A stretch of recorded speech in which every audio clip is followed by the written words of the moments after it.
Are we ready? And I'd like to introduce Dr. Linda Elder.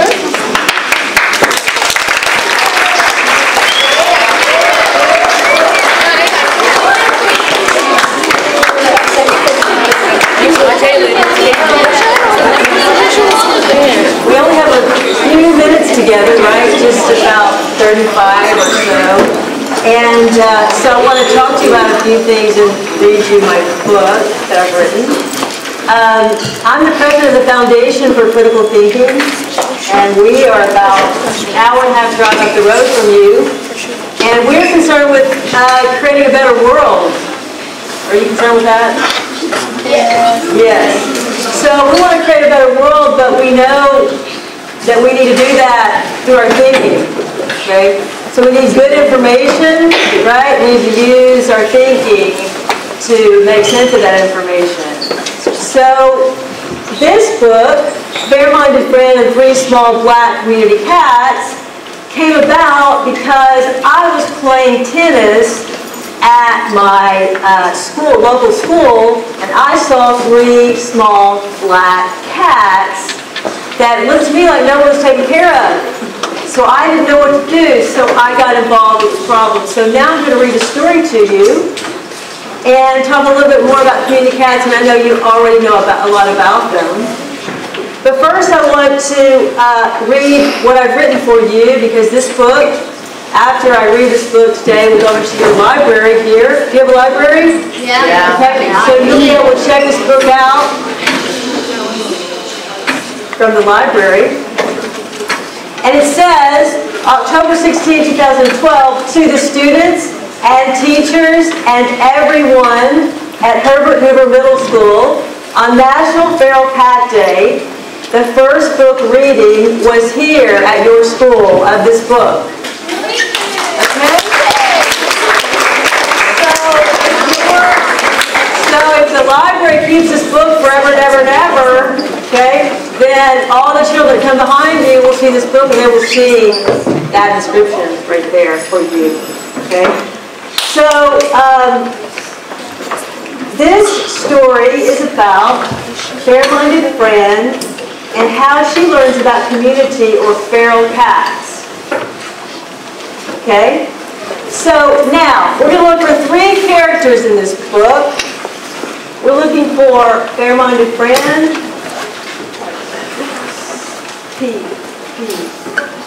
Oops, gone. Okay, we'll come back to this.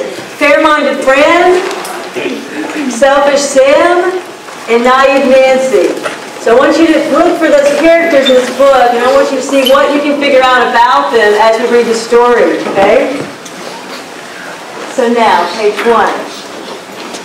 Fair-Minded Fran is walking behind her school one day when she sees three small black cats hiding under a dumpster. She calls to them, "Come here, kitty." But they run away. Fran can't understand this because her cats at home always come when she calls and are never scared of her. Fran asks her teacher whether he has seen the cats, but he says no. Fran asks the principal whether she has seen the cats, but she says no. Fran asks her friends whether they have seen the cats, but they say no. Fran thinks about this. She wants to do her best thinking to figure out what to do to help the cats. The next day, Fran goes to see if the three small black cats are near the dumpster again. This time she sees one cat running away from the dumpster, one on top of the dumpster, and the third hiding in the drain pipe. Poor little kitty. Fran thinks about this. Oops, sorry, read it. Fran thinks that if she calls the kitties, they will come to her. "Come here, kitties. Come here." But they don't come. They scamper away as fast as they can. The cats look scared, hungry, and scared. Fran thinks if they were in the dumpster looking for food, they probably don't belong to anyone. No one is feeding them. No one loves them. She talks to her friends about it at school. So Some of them want to see if they can help. But selfish Sam laughs at Fran. He thinks she's being silly. Sam says, "Why are you worried about some old cats? My dad says they're just a nuisance. Whenever I see one, I kick it out of the way." Fran replies, "How would you like it if you were a small, helpless creature and some big person kicked you, hurt you?" "Ha ha ha," laughs Sam. "I'd like to see someone try." And naive Nancy thinks it would be best not to get involved. Fran asks her, "What do you think, Nancy? Do you want to help me see what we can do to help the 3 small black cats?" Nancy replies, "I don't know. I think it's best when people keep to themselves, not try to make waves. Just mind their own business." Fran protests, "But Nancy, this is our business. We have to figure out if these cats belong to anyone, whether anyone is feeding them. We have to help them find a home if they don't have one. We have to think about what is best for the cats." Right? The next day, Fran brings 5 cans of cat food to school. She talks to her teacher, Mr. Mosby, again about the 3 small black cats and tells him she wants to help them. Fran says, "I want to feed the cats today to see if they will come to me. I've brought some food for them." Mr. Mosby smiles. "I'm really proud of you, Fran, for caring about the cats and really thinking about their situation. After school, we'll go together to feed the cats and see if they will come to us." When they walk towards the dumpster, they see 2 cats on top of it, looking at it for food. The other one is in the big drain pipe.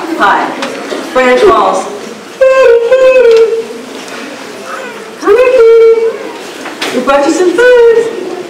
Fran and Mr. Mosby open the cans of food and put them in the drain pipe. All the cats run away. Fran starts to cry because she feels so bad for the cats. They're so thin and scared. Fran thinks that since the cats keep running away, they don't like her and she won't be able to help them.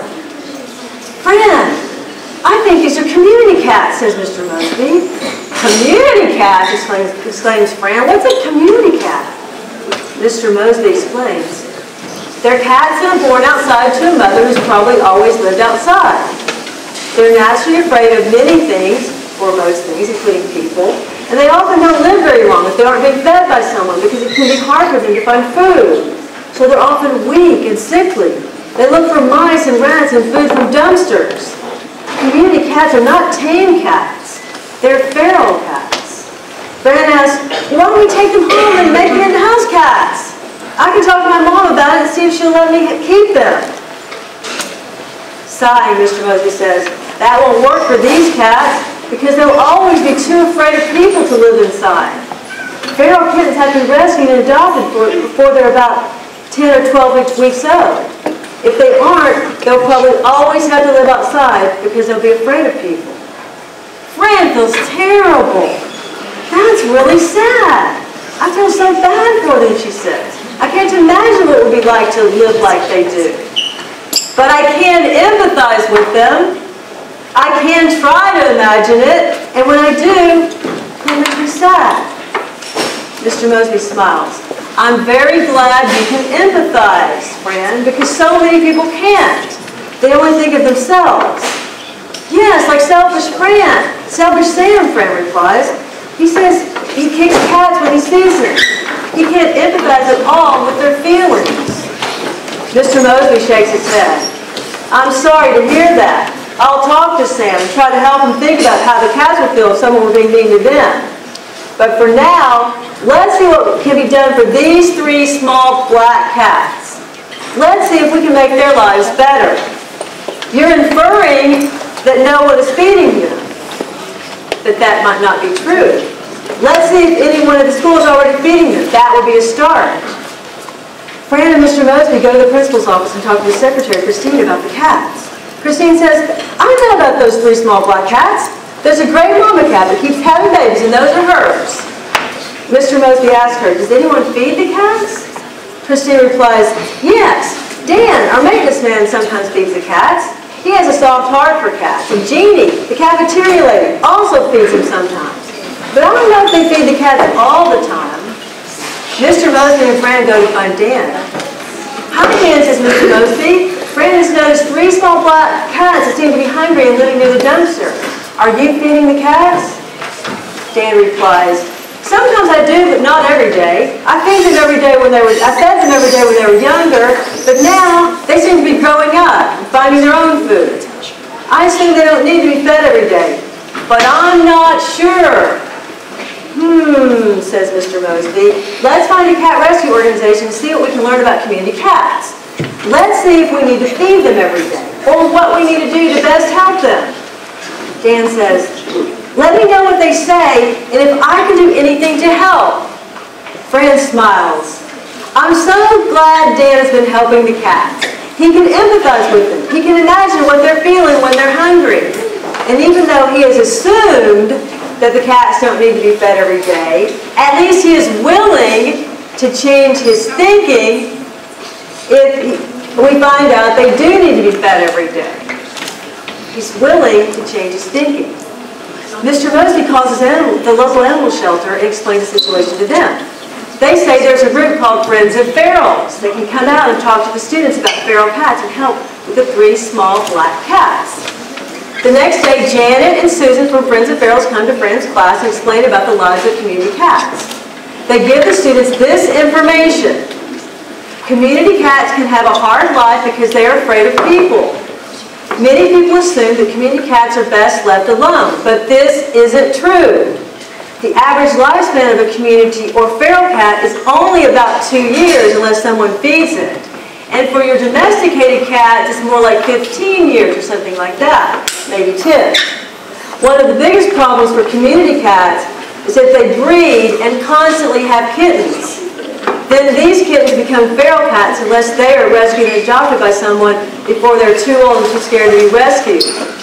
And when cats are constantly having kittens, then we're having more and more cats living on the planet, and that also is something that we need to think about.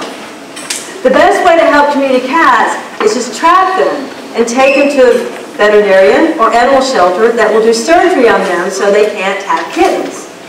Then the cats are brought back to their homes outside, and someone needs to feed them every day and keep an eye on them in case they get sick. If they get sick, they can be trapped again and taken to the vet to get help.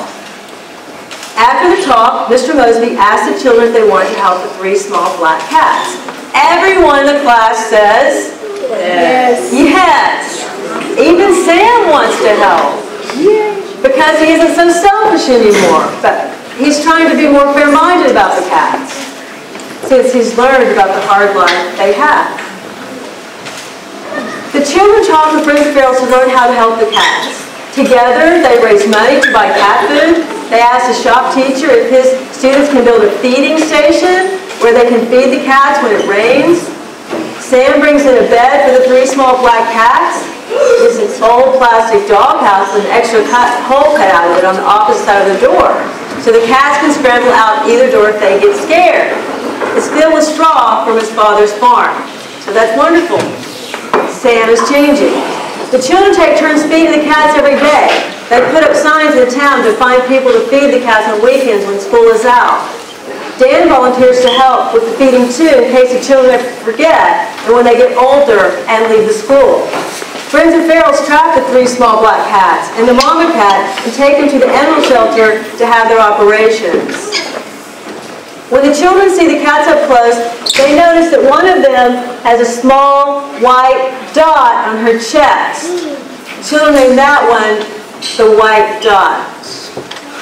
You see the white dot? They named one of the male cats Danny after Dan because he was the first person to help the cats.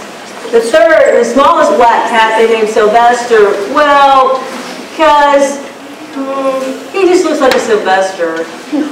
Dot, Danny, and Sylvester now live as comfortably as they can at the school in their dog house. But of course, they think of it as a cat house. Dot is the bravest and sometimes comes out when the children or Dan come to feed the cats. And sometimes I see her on the weekends and she says, meow, meow, meow, meow.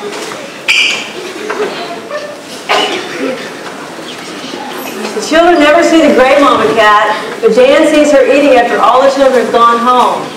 He always makes sure there's enough food for her. Children name her the Gray Princess. The children never get to pet the cats.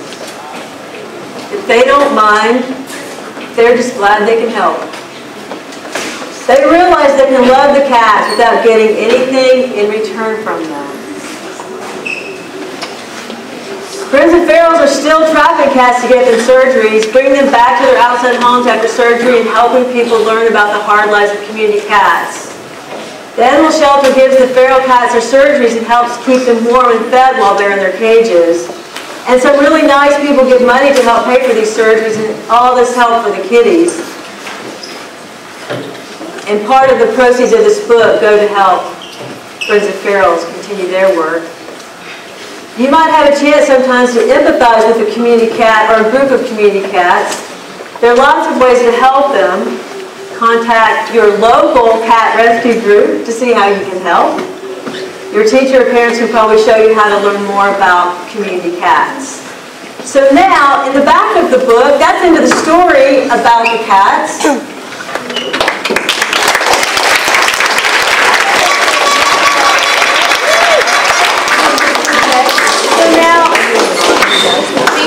So you already know about feral cats, right? Community cats. Now, the difference between the community cat and a feral cat is what? Well, you may not know the answer to that because I'm not sure I do. Okay? So, feral cat means it's a wild cat, right? Feral, wild. If you look up the word feral, that's the word you're going to see. So, wild cat is a cat you really don't want to try to touch, right? Because it might scratch you, right? But really, feral cats are going to be afraid anyway, right? They're going to run away from people. But cats that live outside are community cats. Why? Because they belong to who? Community. Thank you. Because if we don't help the cats stop breeding, what's going to happen? You have more and more and more of them, just like we have more and more people, right? So we've also got so we've got some interesting cat facts. Wait a minute, go back. Oops, sorry, you can go ahead and go out. Okay, go to the website? Yeah, go to the website. And Dr. Elder, we have a community cat that lives in the back. Her name is Princess, and she's 13 years old. Yay, okay. And her mom was Spice Mom. She was 16 when she passed away in February. So we have Princess, a cougar cat. Great. So who feeds the cat? Students. So do you all feed? Any of you feed? Certain students feed the cat. Okay. So if you go to our website, we have a website entitled or named or labeled what? FairFransCommunityCats.org. You can see it up here right now. We're projecting it. And you can see a little bit about Fair-Minded Fran, but I want you to go to about community cats. Oh no, community cats in the earth. The top one. Okay, so we see here that we do need to be concerned about the relationship between the earth and the cats, right? Because we have a fragile ecosystem, don't we? Weren't you talking about that in your classes, right? So what we focus on in our work is the relationship between people and animals and the earth and a lot of other issues, okay? So what this is really about is how we can do a better job of thinking to think through the problems we face, right? So who's listening? Because some people aren't. If you're listening, raise your hand. Okay. All right, so you ready for? Okay, so you're tired of listening, right? So you ready for some show and tell? Because the book was interesting, right? But before you get to the show and tell, I want to make sure you get two main things from this. One is that we need to know more about cats. Community cats, right? But there's a lot more than this. Okay. And the second thing is that we need to know about empathizing, right? Yeah. Because if everybody were better at empathizing, do you think the world would be different? Yes. How would it be different? Because everybody is helping. Everybody's helping. Instead of bullying on the playground, what would people be doing? Helping all the people. Considerate, right? So Fairmont and Fran is not just helping Pat, she's also focusing on helping other people live better, and she's also trying to live better too, right? So we have other materials at the Foundation for Critical Thinking, including one entitled The Aspiring Thinker's Guide, which you may be interested in. I'll leave one for you. And now we have the website. Feel free to look at that when you have time. I hope you'll visit our website. And I want to acknowledge a few people before our show and tell. Okay, so we have some really cool people here. Janet, remember Friends and Ferals? Remember the Friends and Ferals that came to help? Well, here you have the real life Janet.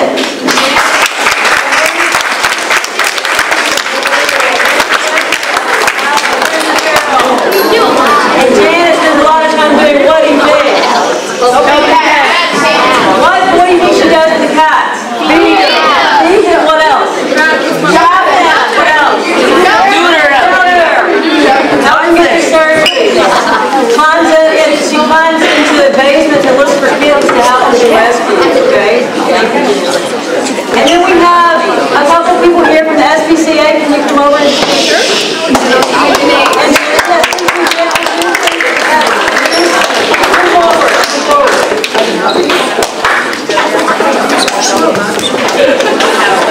I'm happy to work with Laura Gretsch. We love her. And Erin Curley. And Allison Lang. And they're fabulous. They work with me at the SPCA.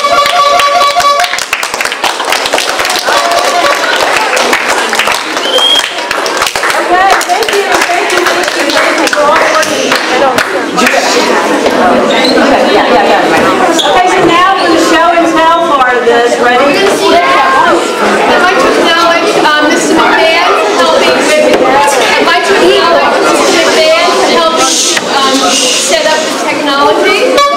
Thank you, Mr. McMahon.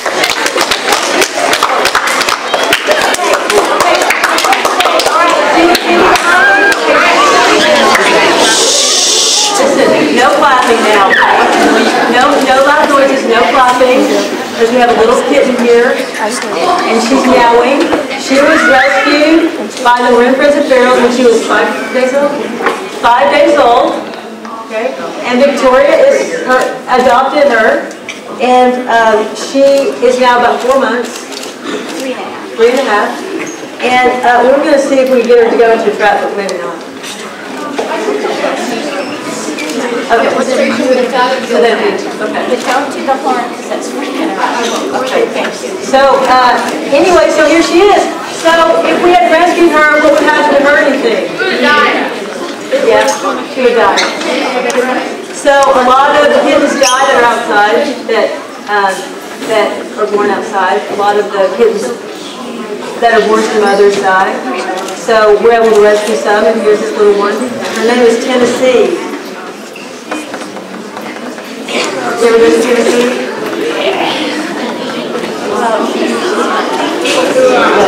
Do you want to say anything about it?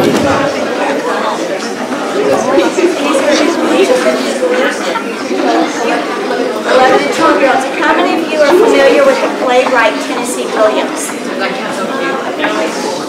High school? Okay, Tennessee Williams is a playwright. The female...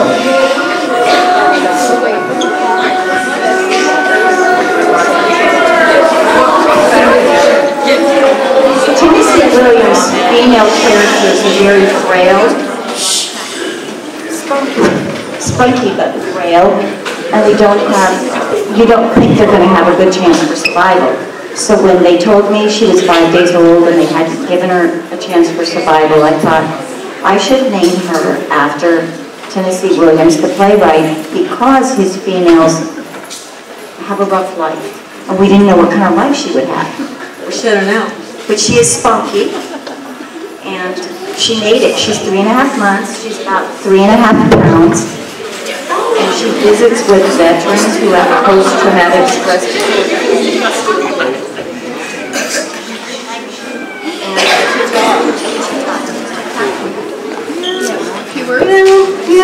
So she's a service kitten, a service therapy kitten. That's why I'm keeping her. Because she knows. So she goes around and teaches people. Same thing we're trying to teach, right? So now, if you ever see a feral cat out in the distance, you call it meow, meow, meow, and they respond to that.